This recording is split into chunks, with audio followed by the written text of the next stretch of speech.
Bonjour à toutes et à tous et bienvenue dans cette nouvelle édition de ce mercredi 12 novembre 2025. Voici les titres de l'actualité d'aujourd'hui. Examen et adoption des 5 projets de loi lors de la deuxième séance publique du Parlement. Nous reviendrons en détail sur cette séance plénière dans les prochaines éditions. Et en football, Cristiano Ronaldo annonce sa retraite internationale après le Mondial 2026, alors il sera âgé de 41 ans. Voilà pour les titres, bonjour à tous.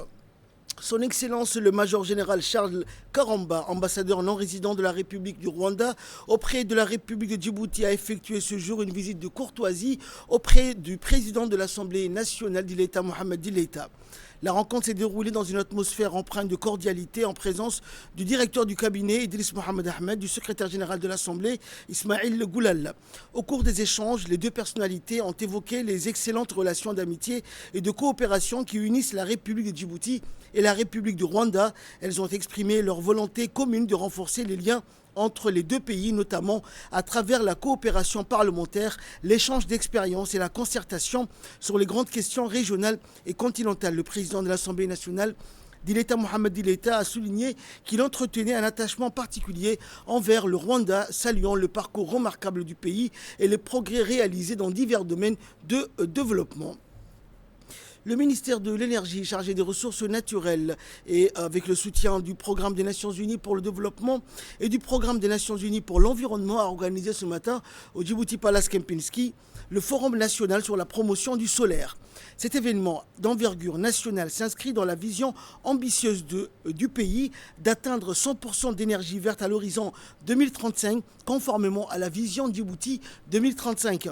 Grâce à un ensoleillement parmi les plus élevés d'Afrique, Djibouti dispose d'un potentiel solaire exceptionnel qui peut transformer durablement son paysage énergétique. L'énergie solaire représente aujourd'hui un levier stratégique pour renforcer la souveraineté énergétique, promouvoir la justice sociale et accélérer la transition vers une économie bas carbone. Cette dynamique est soutenue par un cadre légal favorable, notamment la loi numéro 88 de la 7e législature du 21 avril 2015 qui autorise la production indépendante d'électricité pour l'autoconsommation. Le Forum national sur la promotion du solaire vise à mobiliser l'ensemble des acteurs publics, privés, communautaires et institutionnels autour d'une ambition commune, accélérer l'adoption du solaire à grande échelle à Djibouti. Écoutons l'intervention du coordinateur du système des Nations Unies lors de cette importante cérémonie.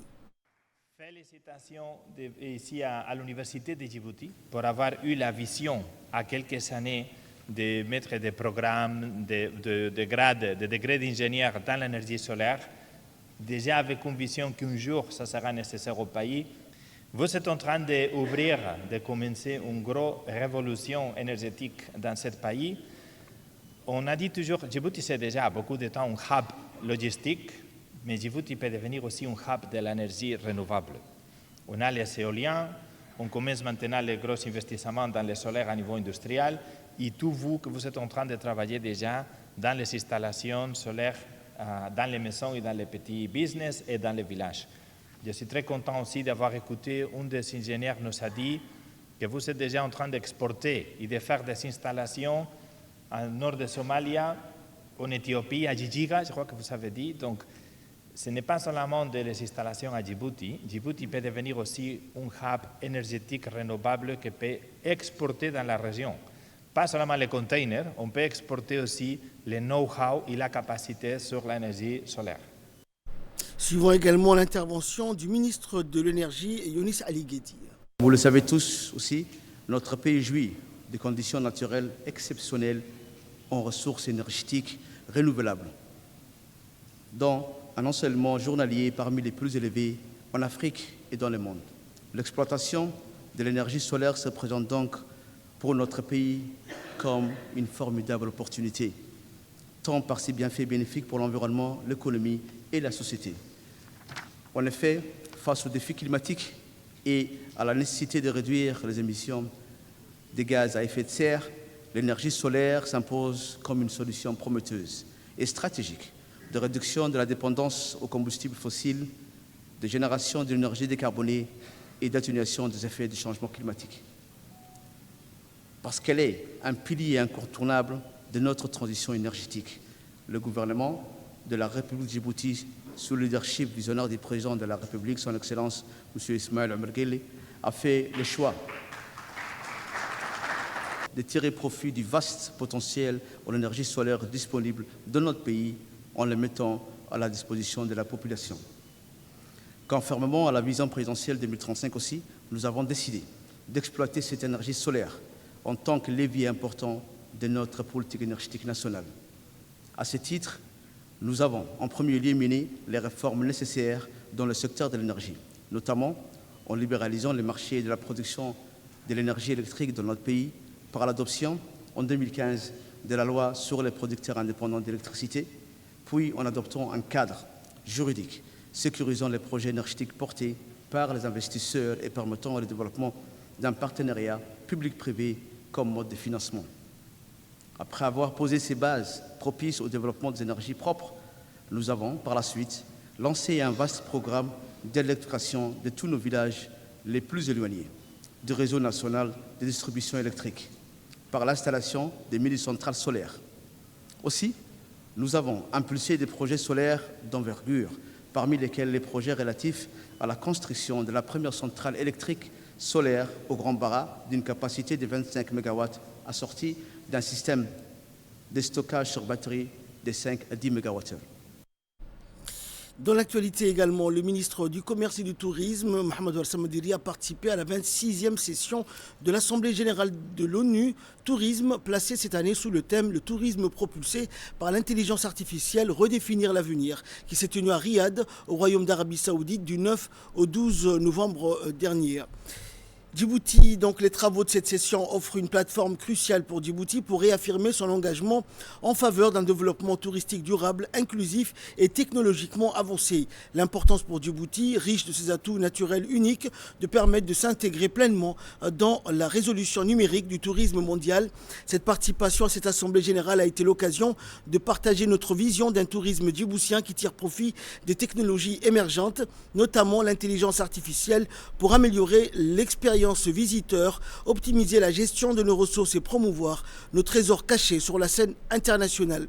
Rappelons que les travaux de cette session de l'Assemblée coïncident avec la célébration du 50e anniversaire de l'ONU Tourisme et a vu la participation de plus de 165 pays et institutions. Le ministre du Commerce et du Tourisme a par ailleurs participé aux discussions de haut niveau sur l'avenir du tourisme et aux événements bilatéraux afin de sécuriser des partenariats stratégiques pour la croissance du secteur à Djibouti.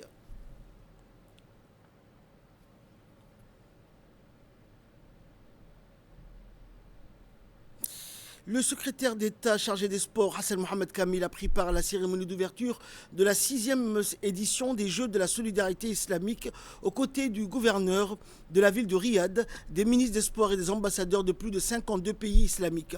Cet événement marquant le lancement officiel des Jeux s'est déroulé dans une ambiance festive et symbolique mettant à l'honneur la diversité culturelle et l'unité du monde islamique. Les Jeux qui se tiennent du 7 au 21 novembre 2025 à Riyad réunissent 3500 athlètes issus de 57 pays autour des valeurs de solidarité, respect, excellence. A noter que l'Arabie Saoudite accueille cet événement pour la 2e fois après une première organisation à la Mecque en 2005.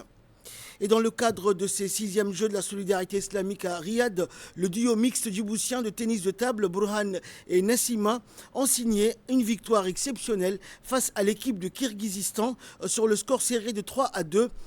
Au terme d'un affrontement d'un très haut niveau technique. Ce match, marqué par une intensité et une détermination sans faille, a mis en lumière le talent, la cohésion et la combativité du duo djiboutien qui a su renverser la tendance dans les moments difficiles et décisifs pour s'imposer avec brio. Grâce à ce succès, Djibouti décroche sa qualification pour les quarts de finale où Burhan et Nassima affronteront le Kazakhstan, une équipe redoutable. Cette qualification symbolise une étape historique pour le tennis de table national et témoigne des progrès constants réalisés par les athlètes djiboutiens sur la scène internationale. En nouvelle internationale, à présent, les équipes de secours continuent à extraire les corps de la boue et des débris dans la région ougandaise de Sebei à la suite de pluies intenses et prolongées sur le haut plateau d'Elgon qui ont déclenché des mouvements de terrain massifs sur des pentes abruptes entre le 30 et le 31 octobre dernier. La Croix-Rouge ougandaise qui dirige les opérations de recherche et de récupération indique que les espoirs de retrouver d'autres survivants s'amenuisent, même si les familles de la région continuent de signaler la disparition de leurs proches. Des équipes supplémentaires de l'armée et de la police ont rejoint les opérations, mais les fortes pluies ralentissent les efforts de sauvetage. Le gouvernement a offert environ 1 500 $ américains à chaque famille endeuillée pour l'aider à organiser l'enterrement. Et enfin, en football, c'était dans le titre de cette édition, la légende portugaise Cristiano Ronaldo a officiellement déclaré que la Coupe du Monde 2026 sera sa dernière compétition internationale sous le maillot du Portugal. À 40 ans, le quintuple Ballon d'Or a confirmé qu'il tirera sa révérence après le tournoi prévu aux États-Unis, au Canada et au Mexique. À l'âge de 40 ans, il s'apprêtera à avoir 41 ans lors de la Coupe du Monde 2026, ce qui explique son choix de faire de cet événement l'apogée de sa carrière internationale. Ronaldo compte parmi les joueurs les plus prolifiques de l'histoire du football, plus de 950 buts, toutes compétitions confondues, et un record de plus de 140 buts en sélection nationale. Il a aussi confié que s'il était fier de tout ce qu'il avait accompli, il voulait désormais profiter du moment et vivre pleinement cette dernière étape. C'est ainsi que prend fin cette édition. Merci à vous de nous avoir suivis. Excellent après-midi sur Télé Djibouti.